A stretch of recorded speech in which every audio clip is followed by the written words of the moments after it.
करेंगे। आगे आत्महत्या यही सब की स्थिति आ रही है, बहुत ही खराब स्थिति है। ले लो अपन कंठी माला सरकार, पहले पेट भर जाए उसके बाद सब कुछ हो जाए। कि सरकार ने हम लोगों को आदमी समझा ही नहीं है।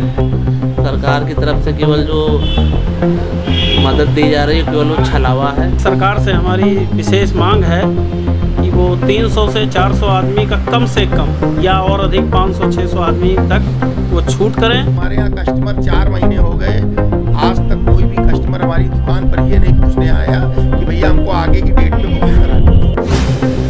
नमस्कार दोस्तों, पिछली वीडियो में इतना प्यार देने के लिए धन्यवाद।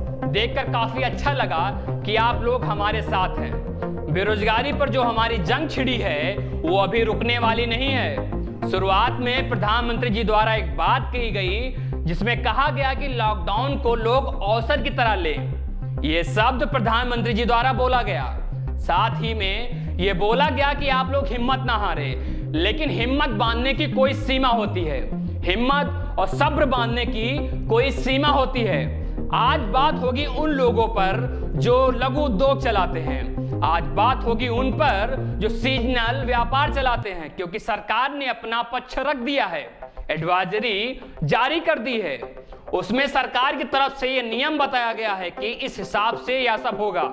लेकिन लोगों का क्या होगा जनाब, उनको तो देखिए, उनका क्या होगा। एक दुकान में अगर 10 लोग हैं, उसमें से 5 लोग अगर काम करने दुकान पर आते हैं तो बाकी 5 लोगों का क्या होगा, उनका गुजारा कैसे होगा। इस पर ही मुद्दों और उनकी परेशानियों को जानने के लिए हमारी टीम ग्राउंड लेवल पर पहुंची। 10 स्टाफ है, जैसे हम लोग तो बड़ा काम करते हैं, हमारे पास 50 है तो किसी के पास 5 है, तो मिनिमम जान के चलिए कम से कम हर आदमी के पास 10 स्टाफ है हम लोग का मिला के। तो जान लीजिए कम से कम आप जोड़ लीजिए 1000 गुणे 10 कर लीजिए कितने लोग बेरोजगार सिर्फ इस जिले में हो रहे हैं। और हम लोग को अगर अपना घर पालन करना होता तो हम लोग को किसी प्रकार की दिक्कत नहीं थी, हम लोग 2-4 महीना और चला लेते। लेकिन हम लोग के साथ जितने हमारे स्टाफ है सबकी इतनी दशा हम लोग की खराब है। जब हमारे पास नहीं है तो हम उनको कहाँ देंगे, उनको नहीं देंगे तो वो बेचारे क्या करेंगे। आगे आत्महत्या यही सब की स्थिति आ रही है, बहुत ही खराब स्थिति है। इसके लिए और सरकार से यही हम लोग की गुजारिश है कि किसी तरीके इसको आगे की लगन में शादी विवाह के माहौल को थोड़ा ठीक करे। महामारी है, इसका हम लोग जानते हैं, बहुत दिक्कत है, लेकिन कम से कम 300-400 लोगों की परमिशन मिले तभी जाके हम लोग का रोजगार किसी तरीके पटरी पे चलने लगेगा। जैसा कि आपने देखा कि किस प्रकार कौशिक प्रमाणिक जी ने बताया कि उनका संगठन किन परेशानियों से गुजर रहा है। मुद्दा यह है कि उनकी परेशानियां सुनेगा कौन। इनका कहना है कि इन्हें अपना परिवार चलाना हो तो किसी तरह चला ले, लेकिन इनके साथ जो लोग जुड़े हैं, जो व्यापारी जुड़े हैं, जो इनके वर्कर्स जुड़े हैं, उनका ख्याल इन्हें ही देखना रहता है। उनकी समस्याओं को इन्हें ही सुनना या देखना होता है। हजारों लोगों का रोजगार इनसे जुड़ा है। इन परिस्थिति में इन सबका क्या होगा। इस बीच हमने इनके वर्कर्स से जानने की कोशिश की, उनसे बात करने की कोशिश की, और उन्होंने बताया कि आमदनी ना होने से उनके घर में लड़ाई झगड़े तक हो जाते हैं। जी हाँ जनाब, लड़ाई झगड़े तक हो जाते हैं। तो यहाँ पर आप बताइए ये चीज़ें कि आपका कोरोना से पहले किस तरीके से घर चलता था, इस समय क्या हालात हैं, मतलब आपकी इनकम जो है, आपका पैसा किस तरीके से मिलता है आपको। इस वक्त पैसा कहाँ जो काबिल हो रहा है, पैसा कहाँ कुछ पैसे नहीं मिल रहे हैं घर में, तो प्रॉब्लम काफ़ी होती है इससे कि पैसे नहीं मिल पा रहे हैं। झगड़ा लड़ाई हुआ करता, क्या करे, झगड़ा लड़ाई तक होता है। हाँ, और उससे जो थोड़ा बहुत पैसा मिलता है उनसे उनका गुजारा कैसे होगा, आप ही बताइए जनाब, उनसे उनका गुजारा कैसे होगा। ये कैसे अपने घर को पालेंगे। जब कारोबार चलाने वाले मालिक के घर में ही पैसा नहीं होगा तो वो अपने कर्मचारियों, अपने वर्कर्स को वेतन कहां से देंगे। लाइटिंग वाले, कैटर्स वाले, फूल वाले, इन सब का पैसा कहां से आएगा। मेरा नाम रजनीश गुप्ता है, उम्मीद है और मैं उत्तर Ayodhya tent light cater association का महामंत्री हूँ। मैं आपके माध्यम से सरकार से ये कहना चाहता हूँ कि सरकार ने हम लोगों को आदमी समझा ही नहीं है कि हम लोगों के भी जो बाल बच्चे हैं, हम लोगों के भी काम करने वाले वर्कर हैं, हमसे भी जुड़े हुए परिवार हमारे यहाँ काम कर रहे हैं। 15 मार्च को हम लोगों का सीज़न ख़त्म हुआ होली के बाद, और उसके बाद से सरकार ने 22 मार्च से लॉकडाउन लगा दिया। हम लोगों का लगन 26 नवंबर की हम लोगों की पहली जो है धर्म के आधार पत्र के हिसाब से शादी विवाह का मुहूर्त है, और मात्र जो है वो 12 दिसंबर तक लगन है। केवल 15 दिन की लगन है। उसके बाद जनवरी में गुरुवस्त और फिर फरवरी में शुक्रवस्त के नाते वो लगन विवाह मुहूर्त नहीं है। फिर 15 अप्रैल से लगन है।